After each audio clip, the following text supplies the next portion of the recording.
Hey guys, welcome back to another TERA update.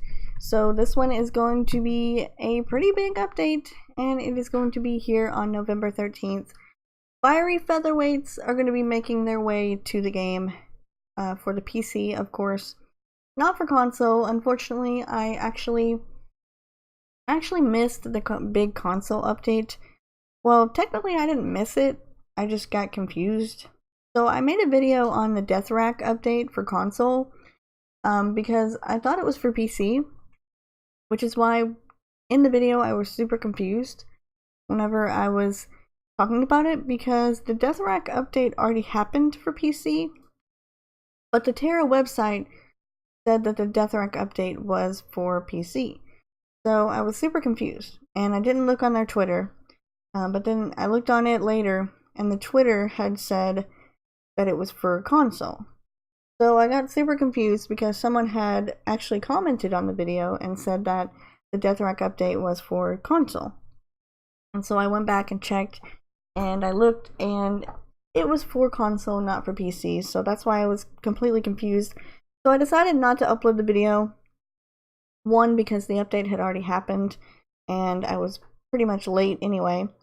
And two, because I had it all wrong and I was talking about PC the whole entire time, when the video is about you guys learning about the new updates for the console or the PC. So I don't want to be confusing and keep talking about the PC when the console update was what it was for, not for the PC. So anyway, I missed out on that update, but this one I double checked, and I'm pretty sure that it's just for PC right now, not for console, because technically when a new race, class, whatever comes out, it always comes out for PC first, because PC is a little bit ahead of the console since it just came out not long ago, and PC's been around a lot longer. But I checked on the Twitter, checked on the website, so this should be for PC, alright, but I'm not gonna like say it's not gonna be for console, because obviously down the line it'll be for console later on. But for now, it's just for PC. So the Elin Brawlers are here. They're going to be debuting in the next patch, which is on November 13th, next week. Well, yeah, you're going to see this before the patch comes out, which is why I'm super happy about it, because I'm going to be able to bring you some of the game footage for the Elin Brawler when she comes out, because I'll be creating an Elin Brawler and showing some of her level up skills and stuff for a little bit. I'm not going to go all the way to 65, but I will level up an Elin Brawler some, and I'll give you guys some of the inside scoop on the little Elins as it comes out next week, because I'm going to be able to upload that for you. But yes, she is going to be coming out. So if you don't know, or if you weren't really, you're new to the game, or if you haven't really figured it out yet, or just not really cared, the the Brawler class itself came out as a race lock, gender lock, and class lock to only human female whenever it first premiered. And then after that, it went to male. Okay, it was a female brawler only when it first premiered and first came out, and then a few years later we got the male brawler, and now we are getting the Elin Brawler, which I think might be a bit controversial to some, because a lot of people don't like that the Elin classes always get basically everything. Because the ninja is only Elin, the Reaper, I believe, is only Elin, and what was that last one? Oh, there's one more, I'm pretty sure, but I know that the Gunner as well came out for Castanic and High Elf at first, and now it's for Elin. There's an Elin Gunner, and now we have Elin Brawlers making their debut as well. So I know a lot of people probably don't like that, because a lot of people complain that only Elins get the classes. They always get favored versus any of the other ones, and that's pretty much what happens in some cases because there is a favoritism for the Elens. They are very popular in this game, although some might think it because some like to use the other classes, but when they debuted they were very popular, so a lot of people tend to like to use them, and they're just usually what the go-to is whenever there's a class. It's usually available for Elin. Honestly, if I'm remembering correctly, I think you can be an Elin with any class now. So if you're, well, except for Valkyrie. Valkyrie is only Castanic, I believe, and that's locked to Castanic, so it can only be a Castanic Valkyrie, but that'll probably change soon as well. I just don't understand why they don't take the time to, when they release new classes or anything, just hold off. You know, make them available for every race. Don't release it and it only be locked to one specific race or gender. Just give the extra time and put in the extra time to make it for every single class and every single race, you know? Some people would probably really love a Baraka Brawler, or a Ninja Castanic, or a Elin Valkyrie. So it would just make more sense. I mean, you can be an archer with every class, you can be a mystic with every class, you can be a priest with every class, I believe a warrior, sorcerer, slayer, all the main classes that come out when the game first debuted. You can be with every single race and every single gender, I do believe. So I don't know, I don't get it, but if this is the way they want to do it, then fine, they can do it this way. It doesn't matter to me. I prefer the Elens myself. My first character that I ever made on TERA was an Elin. I was an Elin Slayer. So I'm fond of the Elens myself, just because they're cute and they're little characters, and they aren't like as vicious and mean looking, and they got cute costumes and stuff, and the little ears and tails I really like. I think that's cute as well. And I mean, I'm a girl who was not known to play online MMO RPG games until a few years ago when I started playing TERA, and the first thing I saw was the cute little character that I can make into a little bunny rabbit or something, so that's what I did. I know now I have probably more Castanics and more High Elves than I do Elens, but when I started playing, I always wanted to be a female character anyway. That was just my choice because I'm a female. I'd rather be a female character if I have the choice. So it doesn't bother me. But yes, she's making her debut. We get to follow the adventures of Lady Tanley as she prepares to come out fighting, which might be some good news for me because that might mean that we could get some new beginning story. Because I know when the Brawler first premiered, we had Stepstone Isle, which was the new start point for leveling, besides Island of Dawn. That was moved to level 65. So hopefully we can start out maybe in a different area when the Elin Gunner comes out. Or why do I keep saying Elin Gunner? When the Elin Brawler comes out next week. So maybe we'll do something new with that. I don't know. I'll have to find out next week. But along with the new Elin Brawler, we're going to be getting a new dungeon as well, Bahar's Sanctum.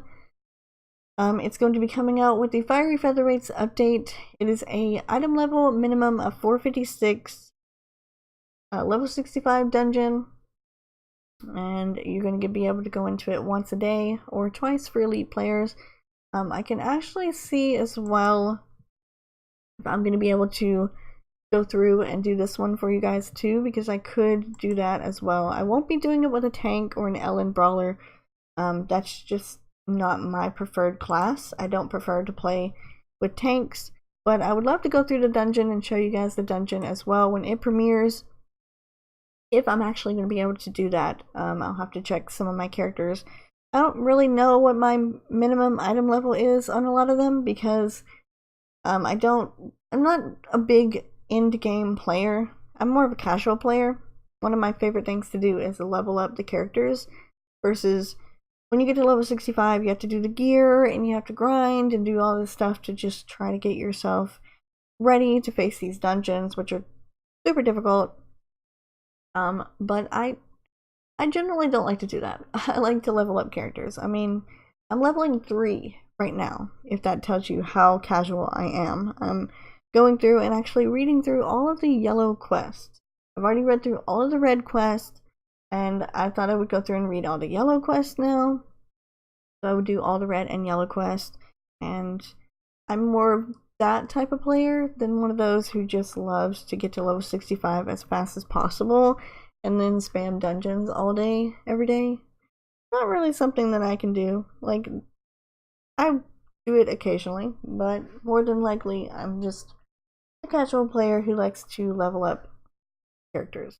So I'll see if I can give you guys a video on Bahar's Sanctum dungeon, but if not, then this is the new dungeon and you guys can check it out when it releases with the Elin Brawler. And then last but not least, they are also implementing an enchantment point system. This is going to be coming out with the update as well. Once you reach the level of 65, you can complete Vanguard quests or kill high level BAMs and get yourself some EP points, and you can use these to increase your stats on different skills. So once you get your stats all the way up, you'll have a bright icon appear over your character, and that'll let you know that you've got enough points to unlock something, and then you can go into the point screen under the My Character menu, and you can give yourself some EP points for different skills. And the best part about it is that it's for every character on the same server and the same account. You're all going to get the same amount of points. So you can get EP with one character and then spend it and then switch to a different character, even if they're not level 65 yet, and then spend the same amount of points. So this is what I originally thought would be like a replacement for the dungeon pots and the different things that you use before you go and complete your dungeon or get into the dungeon, like the bravery potions and the solutions, so to buff your stats and stuff to help you out during the dungeon. I feel like this might be going towards trying to replace those, but then again, it probably won't, because this has something to do with your skills specifically. This will update and upgrade your skills, not just your overall buffs for your entire character altogether. So it's just something that they're implementing into the game that you can check out as well. That's going to be coming with this update. And before we actually do end off the video, there's one more thing that is not mentioned here, but it is mentioned here, and it is going to be that the Elin Brawlers are going to be coming out and having a leveling event, which is usually what they do when a new class comes out or a new race class or anything like that comes out. They have a leveling event that's going to be happening. So in order to get our Elin Brawlers into fighting shape as fast as possible, they'll be holding a leveling event. They haven't really said too much on that. Maybe we'll get more. Maybe we'll get more on that when we, whenever the update drops, and we'll get more information on it, or before it drops. I don't know exactly when, but if it's going to be like the other leveling events, it should be pretty straightforward anyway, where you're going to get boosted EXP and you're going to get some items and stuff that are given to you when you reach certain levels and certain milestones in the game. They'll give you different things for leveling up the Elin Brawler, and then probably by level 65 you can get some special Elin Brawler gear or some type of costume or something. I mean, I'm guessing it might be those actual fists that she's wearing right now. They could probably be the exclusive that you get if you level your Elin Brawler up in that amount of time and get it to level 65 before a certain amount, before like probably the end of the month or whatever they end up doing. Then you'll get some special reward for doing that, like a permanent mount or a permanent pet or something. Just, we've seen it before, so we know what to expect from the leveling event, but I thought I would mention that as well, because since I'm going to be posting this video earlier than it actually happens, you're going to have time to prepare for this. So you're going to have time to get your character slots if you need them, to be able to get you a new Elin Brawler when it comes out, level it up. Or I think the leveling event works with any character. I'm not sure. I know sometimes it's only for the specific character that's coming out. So like when they did the Elin Gunner, they had an Elin Gunner leveling event where you got certain things for leveling your gunner, like different gun skins or different clothing items and stuff, costumes that you could wear specifically for the Elin Gunner. So this is probably going to be the same with the Elin Brawler. You'll get stuff specifically tailored to the Elin. Not too sure on that though, but like I said, I just wanted to mention that as well, so that you got to get ready and you're all ready for the debut of the Fiery Featherweights next week. And hopefully I'll be able to have some videos that I can post as well of the Elin Brawlers, some leveling, maybe not, probably past level 20. I'll just have to see. Hopefully they'll change some things up in the beginning, maybe not. We won't know for sure until the patch drops next week on November 13th, but I'm glad I'm able to get it to you before it actually happens, so that we'll be able to experience it together. And so I guess that'll be it for today. So look forward to getting your Elin Brawler next week. November 13th is when the patch drops, and then we're going to be leveling up some Elin Brawlers. That's going to do it though for today's update, and I will see you guys next time in whatever update that I can catch next go around before it actually happens. So I will see you guys then.